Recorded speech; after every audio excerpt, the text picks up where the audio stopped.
رمضان بيكهام بيتكلم اهوت مع الحكم. ادي اللعبه تاني، وادي اوليمو الراجل فعلا اهو زق ودفع بالايد، يبقى اوليمو هو اللي خد الانذار. اشتباكات واحتكاكات، ولازم عيسى سي هنشوف قراره ايه الوقت اللي جاي. ادى اول مره كارت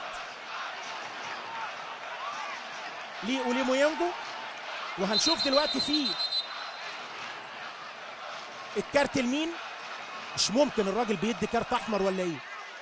مش ممكن الراجل الحكم شايف انا بيدي كارت احمر، مش ممكن يدي جراديشار كارت احمر. عايزين نشوف اللعبه دي تاني، عايزين طبعا مفيش فار في دور ال 32. ادي اهوت بيتكلم ياسين، مش ممكن بقى ده اسمه كلام، بقى ده اسمه كلام. ما الراجل لسه ضارب من شويه وخد انذار. هنشوفها تاني، عايزين نشوفها تاني. ملهاش اي لازمه، ملهاش اي لازمه. بقى ده اسمه كلام، مش ممكن. اول ربع ساعه اول مره اوليمو يانجو مدافع ايجل نوار خد كارت، وادي جراديشار اهو.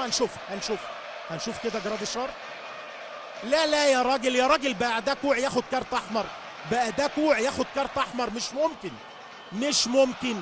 حتى لو سند وريح عليه بايديه كده. مش بنتكلم عشان النادي الاهلي واحنا عايزين النادي الاهلي يكون في موقف جيد النهارده، ولكن طرد غريب لجراديشار. ادي طبعا الجهاز الفني يستروب والمعاونين كلهم، وخارج جراديشار. ادي اللعبه اهي، وادي جراديشار. بص مش ممكن.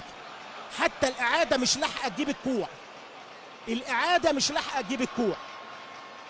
قبلها الراجل احتك باحمد رمضان بيكهام وخد كارت، وكان كوع اجمد من ده بكتير قوي، بكتير قوي، بكل امانه.